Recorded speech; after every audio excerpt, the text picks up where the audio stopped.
La paz esté con ustedes. Amigos, llegamos ahora a esta maravillosa fiesta del Corpus Christi. Cada año tenemos la fiesta del Domingo de la Trinidad, seguida de Corpus Christi, dos de los más altos misterios teológicos, la Trinidad y la Eucaristía uno tras otro. Y creo que la Iglesia tiene razón al obligarnos cada año, de alguna manera, a volver a estas grandes verdades, porque en cierto modo el corazón de la vida espiritual está aquí.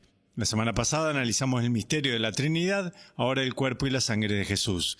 Y las lecturas, por supuesto, son maravillosas. Quiero comenzar, sin embargo, con la lectura número 2. Es de la primera carta a los Corintios, es un pasaje muy breve, pero está lleno de importancia teológica. Es el apóstol Pablo quien está hablando, así que estamos en una etapa muy temprana. Él está escribiendo esto en algún momento de los años 50 del primer siglo. Estamos a unos 20 años de la muerte y resurrección de Jesús. Y Pablo, que conoció al Señor resucitado, está comunicando algo de gran significado. Esto es lo que dice en primer lugar: yo recibí del Señor lo mismo que les he transmitido. Eso es interesante porque Pablo hablará habitualmente de recibir algo de los otros apóstoles y así sucesivamente. No, esto, dice él, lo recibió del Señor. ¿Qué cosa? Que el Señor Jesús, la noche en que iba a ser entregado, tomó pan en sus manos y pronunciando la acción de gracias, lo partió y dijo: «Esto es mi cuerpo que se entrega por ustedes». Lo mismo hizo con el cáliz después de cenar, diciendo: «Este cáliz es la nueva alianza que se sella con mi sangre. Hagan esto en memoria mía siempre que beban de él». De acuerdo, palabras familiares de la Eucaristía, por supuesto, pero tengan en cuenta quién está hablando y cuán antiguo es esto en la tradición, cuán temprano en la tradición. Pablo está comunicando algo que él considera de importancia central. Además, tengan en cuenta quién está hablando aquí. Pablo el apóstol, quien había sido el rabino Saulo de Tarso, quien vino a Jerusalén para estudiar a los pies de Gamaliel, uno de los rabinos más grandes de la época. Saulo estaba inmerso en las tradiciones de su pueblo. Habría vivido y trabajado en algún lugar de las cercanías del templo de Jerusalén, donde se realizaban sacrificios durante todo el año. Pablo conocía todo ese mundo, las escrituras, la liturgia y las prácticas del judaísmo. Este es quien dice que recuerda al Señor: «Esto es mi cuerpo que se entrega por ustedes». Ahora, si fueras un judío que está familiarizado con la liturgia del templo, y aquí se utiliza un lenguaje sobre un cuerpo ofrecido, ¿qué te vendría a la mente? Él tiene en mente el sacrificio del templo, cuando alguien llevaba el cuerpo de un animal al templo como ofrenda. Podía ser una ofrenda de acción de gracias, podía ser una ofrenda por el pecado, una ofrenda de reparación. Se llevaba el animal al templo, se presentaba al sacerdote, se le cortaba la garganta y la sangre se vertía en cuencos. Luego el animal, dependiendo del tipo de sacrificio, era quemado completamente en un holocausto o era quemado parcialmente y el resto se daba para una comida. Ese es el mundo en el que Pablo, el rabino Saulo, vivía, donde esto ocurría todo el tiempo. Se dice que se podía oler el templo antes de verlo al acercarse, porque olía como un matadero y una barbacoa juntos, supongo. El sacrificio de animales era la esencia, era el alma del templo. Bien, sigamos. Él está recordando lo que Jesús hizo la noche antes de morir. Lo mismo hizo con el cáliz después de cenar, diciendo: «Este cáliz es la nueva alianza que se sella con mi sangre». La sangre del animal derramada. ¿Qué estaba sucediendo allí? La gran alianza con Israel estaba siendo renovada. Piensen cuando la alianza fue sellada con Abraham, la alianza con Noé, la alianza con Moisés, la alianza con David. Todas están acompañadas de sacrificio de sangre. Y la idea era muy clara. La sangre representaba el derramamiento de la vida de una persona. Mi vida, Señor, te la ofrezco. Y estoy diciendo, lo que le está sucediendo a este animal, por derecho, debería sucederme a mí. Veo en este animal una representación de mi propia naturaleza pecaminosa. Y mientras el animal es sacrificado, es como si yo estuviera siendo castigado por mis pecados, mi vida derramada. En ese gran acto, las alianzas con Israel están siendo ratificadas y renovadas. Eso es lo que estaba en la mente de un israelita que venía al templo. Ahora, quiero dar un paso más aquí con todas estas imágenes en mente, las cuales el rabino Saulo conocía muy bien al recordar lo que hizo Jesús. En el más sagrado de los días santos, Yom Kippur, el día de la expiación, el sumo sacerdote entraba en el Sancta Sanctorum del templo y sacrificaba un animal. Esparcía la sangre del animal alrededor del Sancta Sanctorum. Esa es la vieja idea de que la vida del pueblo es derramada, de que sus pecados son reconocidos. Pero entonces él recogía parte de esa sangre en un cuenco. Luego salía del Sancta Sanctorum a través del velo, el que los cristianos sabemos fue rasgado en la muerte de Jesús, muy importante, ¿cierto? Salía por ese velo y luego rociaba la sangre sobre el pueblo. Eso es también un eco. Recuerden en el libro del Éxodo cuando Moisés hace eso. Rocían la sangre sobre el altar y luego sobre el pueblo. La idea allí era, sí, el pueblo está derramando su vida, pero también lo hace Dios. Dios está ofreciendo su vida en amor y perdón para su pueblo. Miren, todo esto, el problema es, e incluso para nosotros los católicos, que usamos el lenguaje de templo y sacrificio y altar y sacerdocio, pero este es el mundo del que proviene. Este sacrificio de animales vívidamente experimentado, la ofrenda de un cuerpo, el derramamiento de sangre, el animal representando el pecado, la sangre de Dios siendo derramada sobre el pueblo, todo eso está en la mente de Pablo, mientras recuerda lo que Jesús hizo. Bien, ahora enfoquémonos en Jesús. Esto es mi cuerpo ofrecido por ustedes. Esta es mi sangre derramada por ustedes. Esto sucede, amigos, en el altar de la cruz.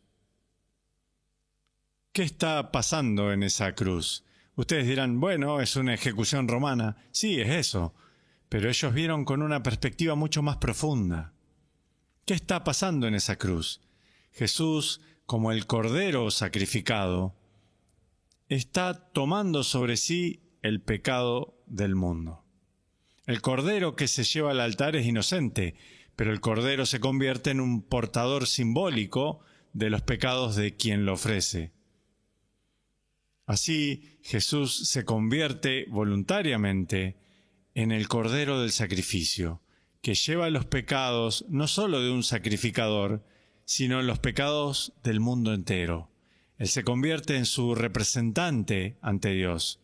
Ahora, por favor, no malinterpreten algo aquí. No lean esto como si Dios fuera una especie de padre alcohólico y disfuncional, tan ofendido que requiere el sangriento sacrificio de su hijo antes de que su ira se calme. Eso es emocionalizar todo esto. Más bien, vean a Jesús en la cruz ofreciendo su cuerpo, derramando su sangre, como aquel que voluntariamente se convirtió, como lo llamó Juan el Bautista, el Cordero de Dios. El Cordero de Dios que quita los pecados del mundo. Estamos destinados a ver en el sufrimiento de Jesús lo que por derecho debería sucedernos a nosotros. Ese es el punto. Ese es el punto. Por eso, en cada misa, cuando este sacrificio se vuelve a presentar, unimos nuestras vidas a ese sacrificio. Estamos diciendo, Señor, en tu sangre derramada veo lo que por derecho debería sucederme a mí. Veo mi pecado derramado, castigado, reconocido. Demos un paso más. Sí, Jesús en la cruz es el Cordero ofrecido por nuestros pecados. Pero ahora, esa sangre derramada es también la sangre que fue ofrecida en Yom Kippur. Cuando el sumo sacerdote sale por el velo y rocía al pueblo con sangre, esa es la sangre vital de perdón y compasión de Dios, derramada sobre el mundo pecador. Ahora, de nuevo, volvamos a esa maravillosa y enigmática referencia, que cuando Jesús muere, el velo del templo se rasga en dos de arriba abajo. Ese es el velo.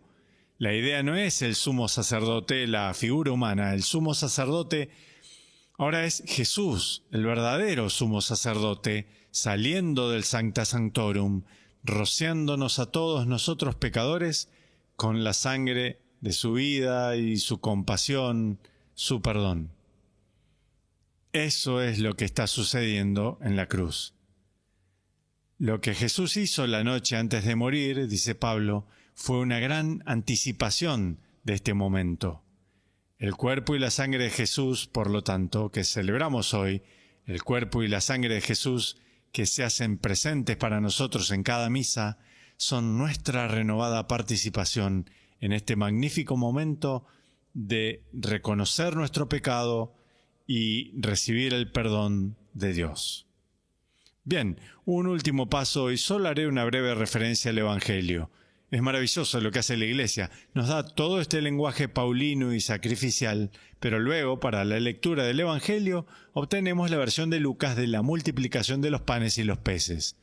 Así que conocemos bien la historia, esta enorme multitud está sentada, quieren ser alimentados, ¿y qué tenemos? Jesús dice, bueno, díganme, ¿qué tienen? Oh, solo estas pequeñas provisiones, bueno, dénmelas, y Él las multiplica para alimentar a toda la multitud.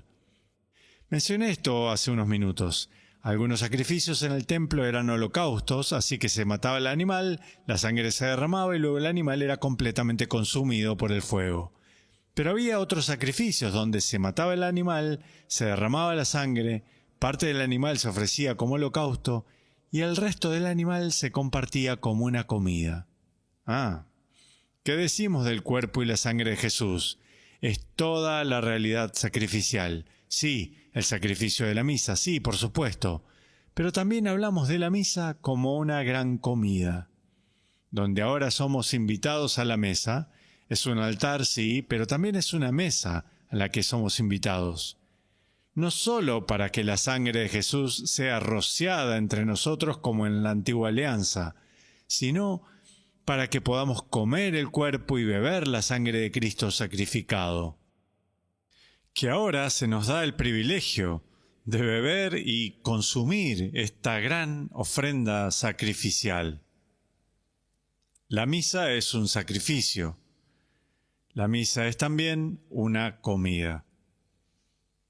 No solo soy testigo del sacrificio de Jesús, no solo lo asimilo y lo reconozco, lo consumo. Lo consumo para que se convierta en hueso de mis huesos y carne de mi carne. Me hago uno con Jesús. No sé, amigos, ¿cómo se puede decir esto sin caer en una especie de ensueño místico de lo que está sucediendo en la misa? Lo que está sucediendo mientras comulgamos con el cuerpo y la sangre de Jesús. Tomamos su sacrificio en nuestras propias vidas. Nos conformamos a Él y comenzamos a vivir. Recuerden lo que dije la semana pasada sobre la Trinidad. Comenzamos ahora a vivir la vida misma e íntima de Dios. Eso es lo que está en juego al celebrar el cuerpo y la sangre de Jesús. Y Dios los bendiga.